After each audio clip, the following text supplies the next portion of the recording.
Sholat Jumat adalah sholat wajib yang dilaksanakan oleh laki-laki pada hari Jumat dan dilaksanakan di waktu zuhur.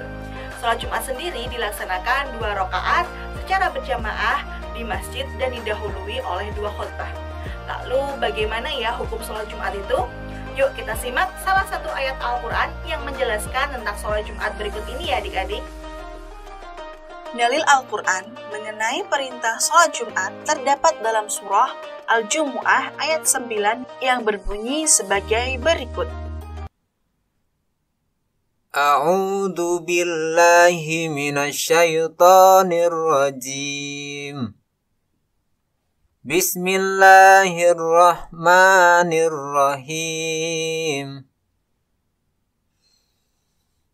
Ya ayyuhalladzina amanu idza nudiya lis-salati min yaumil jum'ati fas'au ila dzikrillah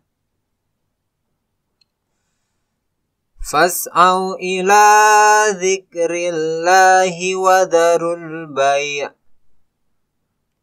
Dzalikum khairul lakum in kuntum ta'lamun.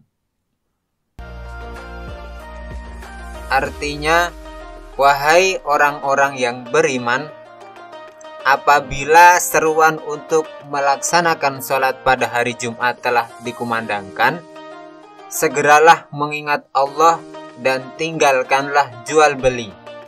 Yang demikian itu lebih baik bagimu jika kamu mengetahui. Quran Surah Al-Jumu'ah ayat 9.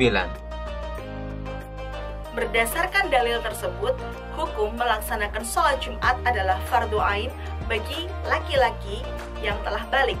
Namun terdapat 2 pengecualian, yakni yang pertama, orang yang tidak wajib untuk melaksanakan sholat Jumat ada 4, yakni hamba sahaya, perempuan, anak-anak, dan orang sakit. Meskipun tidak wajib melaksanakan sholat Jumat, tetapi mereka wajib melaksanakan sholat zuhur. Sedangkan yang kedua, orang yang diperbolehkan untuk tidak melaksanakan sholat Jumat, yaitu dalam kondisi sebagai berikut. Yang pertama yaitu orang sakit. Orang sakit diperbolehkan untuk tidak melaksanakan sholat Jumat, tetapi wajib untuk melaksanakan sholat zuhur. Yang kedua yaitu kondisi angin kencang, hujan lebat, dan bencana alam yang menyulitkan perjalanan menuju tempat sholat Jumat. Yang ketiga yaitu musafir. Musafir adalah orang yang berpergian sejauh 90 km. Dan yang terakhir yaitu kondisi dan situasi yang tidak aman dalam perjalanan menuju sholat Jumat. Setelah kita mengetahui siapa saja yang wajib untuk melaksanakan sholat Jumat dan kondisi yang diperbolehkan untuk meninggalkan sholat Jumat, yuk kita ketahui ketentuan-ketentuan dalam sholat Jumat. Ada 2 syarat dalam sholat Jumat, yakni syarat sah dan syarat wajib. Syarat wajib sholat Jumat adalah sebagai berikut. Yang pertama yaitu Islam. Yang kedua yaitu balik atau dewasa, sehingga anak-anak tidak wajib untuk sholat Jumat. Yang ketiga yaitu berakal, sehingga orang gila tidak wajib untuk sholat Jumat. Yang keempat yaitu laki-laki. Perempuan tidak wajib untuk sholat Jumat. Yang kelima yaitu sehat. Orang sakit berat diperbolehkan untuk tidak sholat Jumat. Yang keenam yaitu bermukim, sehingga orang yang dalam perjalanan itu tidak wajib untuk sholat Jumat. Sedangkan syarat sah mendirikan sholat Jumat adalah sebagai berikut. Yang pertama, sholat Jumat diadakan di permukiman, yaitu masjid setempat. Yang kedua, sholat Jumat dilaksanakan secara berjamaah. Yang ketiga yaitu sholat Jumat dikerjakan di waktu zuhur. Yang keempat, sholat Jumat harus didahului oleh 2 khutbah.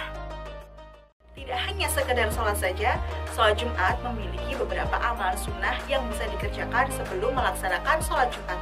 Apa saja ya amalan sunnahnya? Berikut ini adalah beberapa amalan sunnah sebelum sholat Jumat dilaksanakan. Yang pertama yaitu mandi. Yang kedua yaitu bersiwak atau gosok gigi. Yang ketiga yaitu memotong kuku dan mencukur kumis. Yang keempat yaitu memakai pakaian terbaik dan memakai wangi-wangian. Yang kelima yaitu bersegera pergi ke masjid sebelum khotib naik mimbar. Setelah kita mengetahui hukum, lalu syarat, dan amalan-amalan sunnahnya, sekarang kita belajar tentang tata cara pelaksanaan sholat Jumat. Tata cara pelaksanaan sholat Jumat. Yang pertama yaitu membersihkan badan, pakaian, dan tempat dari hadas dan najis ataupun kotoran. Lalu, sebelum berangkat ke masjid, disunahkan untuk mandi terlebih dahulu, memotong kuku, dan menghilangkan bau yang tidak sedap. Setelah itu, pakailah pakaian yang bersih, disunahkan yang berwarna putih, kemudian memakai kopiah, dan memakai wangi-wangian. Yang keempat, segera pergi ke masjid dan melaksanakan sholat tahiyatul masjid 2 rakaat sebelum duduk. Sambil menunggu khotib naik mimbar, disunahkan membaca zikir, sholawat Nabi, ataupun membaca Al-Quran. Ketika masuk waktu zuhur, muazin akan mengumandangkan azan yang pertama. Lalu khotib naik ke mimbar, mengucapkan salam, muazin mengumandangkan azan yang kedua. Bagi yang melaksanakan sholat Jumat dengan azan sekali, maka sebelum azan, khotib naik mimbar, kemudian dikumandangkan azan. Setelah azan selesai, khotib menyampaikan khutbah. Khotib menyampaikan khutbahnya dengan 2 kali khutbah, diselingi dengan duduk di antara 2 khutbah. Pada saat khutbah dibacakan, jamaah memperhatikan dengan khusyuk dan tidak bercakap-cakap. Setelah selesai khutbah, muazin mengumandangkan iqamah sebagai tanda dimulainya sholat Jumat. Lalu jamaah bersiap-siap untuk melaksanakan sholat Jumat. Sebelum sholat dimulai, imam hendaknya mengingatkan makmum untuk merapatkan dan meluruskan shaf, serta mengisi shaf yang masih kosong. Cara mengerjakan sholat Jumat dilakukan dengan awalan niat sholat Jumat dan diakhiri dengan salam. Lalu, imam memimpin sholat Jumat berjamaah 2 rakaat. Dianjurkan pada rakaat pertama membaca surah Al-A'la dan surah Al-Ghasyiyah di rakaat kedua. Yang terakhir, jamaah disunahkan untuk berzikir dan berdoa setelah selesai sholat. Adik-adik, sholat Jumat itu memiliki banyak keutamaan loh, seperti misalnya dihapuskannya dosa di antara 2 Jumat. Lalu setiap langkah menuju masjid dalam sholat Jumat akan mendapatkan pahala seperti sholat dan puasa 1 tahun. Dan yang terakhir, mendapatkan pahala yang besar seperti berkurban.